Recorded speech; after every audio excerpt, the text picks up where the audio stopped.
جب حضرت مہدی کی قیادت میں مسلمان صاحب ایمان اہل عرب یہودیوں اور عیسائیوں کی طاقت سے ٹکرائیں گے تو ان کی مدد کے لیے دو جانب سے اللہ تعالیٰ کچھ بھیجیں گے مدد. ایک تو آخری مرحلے میں مدد آئے گی حضرت مسیح عیسیٰ ابن مریم کا نزول، جو یہودیوں کی طرف رسول بنا کر بھیجے گئے تھے. انہیں یہودیوں نے اپنے خیال میں سولی پر چڑھا دیا، لیکن اللہ نے فرمایا وما صلبوہ وما قتلوہ ولکن شبہ لہم بل رفعہ اللہ الیہ. اللہ تو اپنی طرف اٹھا کر لے گیا. اور احادیث صحیحہ جو کہ ہمارے ہاں متواترہ کے درجے میں ہیں، وہ احادیث جو صحیح ہیں کی ہیں، ان سے ثابت ہے کہ حضرت عیسیٰ ابن مریم دوبارہ زمین پر آئیں گے.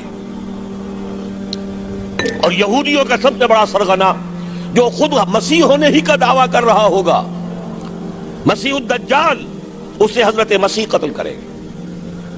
لیکن ایک دوسری حدیث سے معلوم ہوتا ہے کہ مشرق سے فوجیں آئیں گی حضرت مہدی کی مدد کے لیے. یخرجون ناس من المشرق یؤدون للمہدی یعنی سلطانہ. مشرق کی طرف سے فوجیں آئیں گی کہ جو مہدی کی حکومت کو مستحکم کریں گی. خراسان کا لفظ آتا ہے ایک دوسری حدیث میں. خراسان سے سیاہ عالم چلیں گے، انہیں کوئی نہیں روک سکے گا یہاں تک کہ وہ یروشلم میں جا کر رسم ہو جائیں گے. اور حضور کے زمانے میں اچھی طرح سمجھ لیجئے، ہند کسے کہتے تھے حضور کے زمانے میں؟ پاکستان ہند میں شامل نہیں تھا.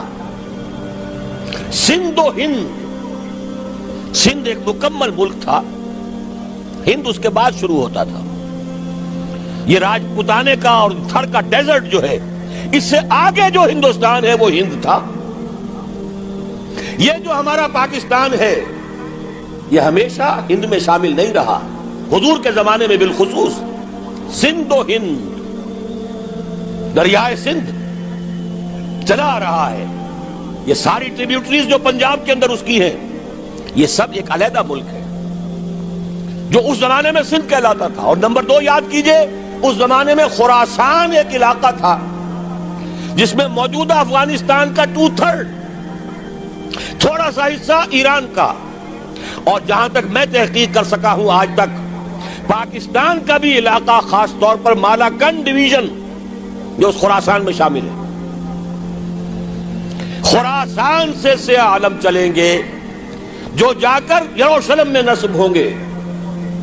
یہاں بھی ایک نقطہ نوٹ کر لیجئے، پہلے بھی یروشلم ہم سے چھینا تھا. کس نے چھینا تھا؟ عیسائیوں نے، کروسیڈرز. واپس کون لیا؟ کس نے لیا؟ عربوں میں دم نہیں تھا، عرب عیاشیوں کی وجہ سے کھوکھلے ہو چکے تھے. واپس لینے والا صلاح الدین ایوبی، کرد خون. اب دوبارہ یروشلم لیا جا چکا. چھینا کن سے گیا؟ عربوں سے. عرب واپس لے سکتے ہیں؟ کوئی اندیشہ اگر ہو سکتا تھا عراق کے بارے میں کہ شاید اس کے ایٹمک دانت نکل آئے، جو سازش کی گئی، جس طرح اس احمق اور پاگل صدام حسین کو دام میں پھنسایا گیا. صدام 100 جال، دام کہتے ہیں جال کو، 100 صدام، اس میں جو پھنسا ہے تو اگلا پچھلا کھایا پیا سب اگلوا لیا. اور ہے ہی کون؟ اس کے پاس ایٹمک ہتھیاروں کا ذخیرہ موجود ہے، اور کسی کے وہ ایٹمک دانت بھی نکلنے نہیں دے رہے. پاکستان کے اوپر کتنا دباؤ، کتنا دباؤ، اور ہمیں نہیں پتا کتنا کچھ دباؤ قبول کیا جا چکا. یہ تو سبھی مانتے ہیں. گیپ کر دیا گیا، روک دیا گیا، آگے تو نہیں بڑھ رہا، یہ تو سبھی مانتے ہیں. رول بیک بھی ہو گیا یا نہیں کچھ پتہ نہیں. لیکن کسی صورت یہ نہیں تسلیم کریں گے، قبول کریں گے کہ کسی مسلمان ملک کے پاس ایٹم بم آ جائے. یہودیوں کے پاس ذخیرہ موجود، سب جانتے ہیں. بہرحال یہ جان لیجئے اس علاقے سے امید ہوتی ہے، سندھ اور خراسان، حالات بہت خراب ہیں ہمارے، اور حالات بہت خراب ہیں افغانستان کے بھی، لیکن حالات کے بدلتے اللہ تعالیٰ کی مشیت کے تحت دیر نہیں لگا کرتی۔ سیرت نبوی میں مجھے نظر آتا ہے سن 10 میں، 10 نبوی، ہجرت سے 3 سال پہلے، 2.5 سال پہلے،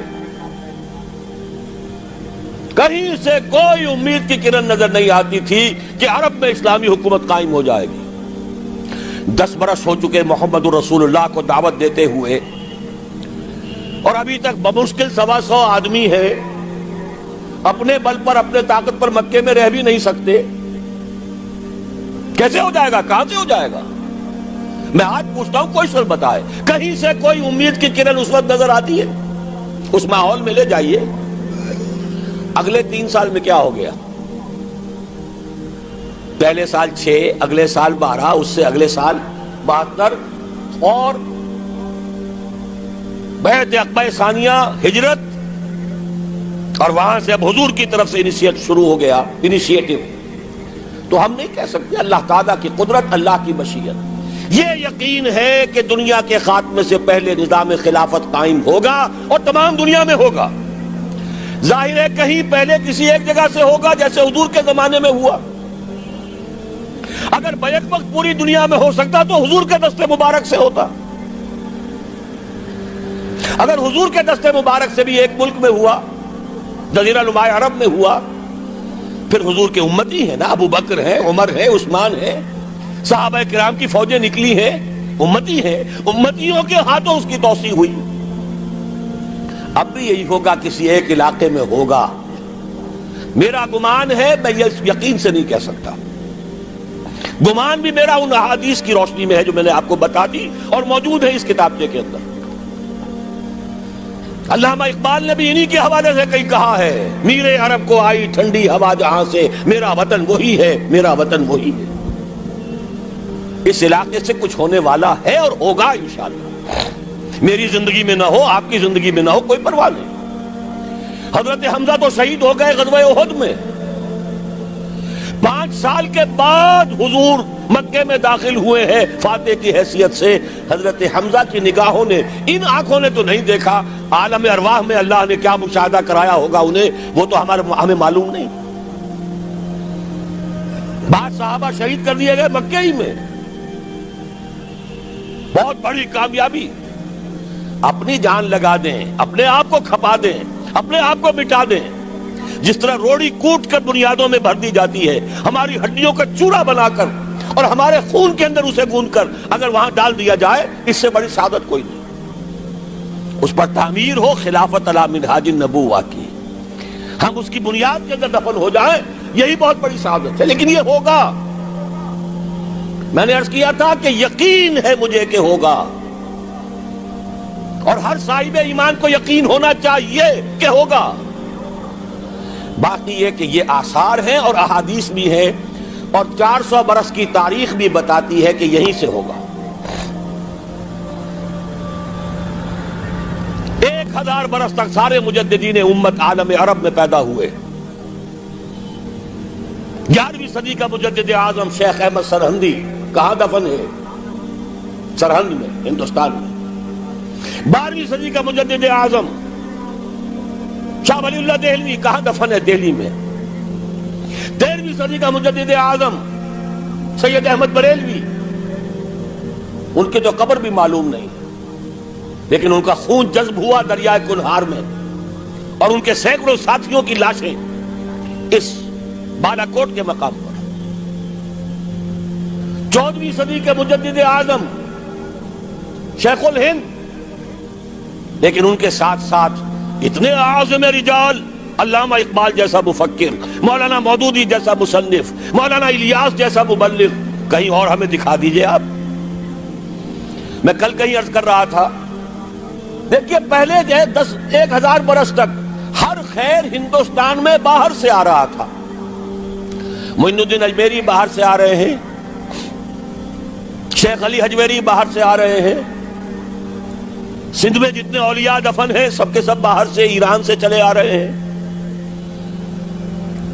لیکن جیسے ہی 11ویں صدی شروع ہوئی ریورس ہو گیا آرڈر. اب سلسلہ مجددیہ نقشبندیہ اب ہندوستان سے نکل کر پھیل رہا ہے. پورا افغانستان، پورا ترکستان، تمام یہ ترک ریاستیں جو آزاد ہوئی ہیں ابھی یو ایس ایس آر کے خاتمے کے بعد، یہاں تک کہ سائپرس، جزیرہ قبرص، پورا ترکی جو اب بھی ہے موجودہ ترکی. سلسلہ مجددیہ نقشبندیہ کہاں سے چلا؟ ہندوستان سے پھیل گیا پورے عالم اسلام. مفکر، علماء دین اور تمام علوم دینی کا مجدد شاہ ولی اللہ دہلوی.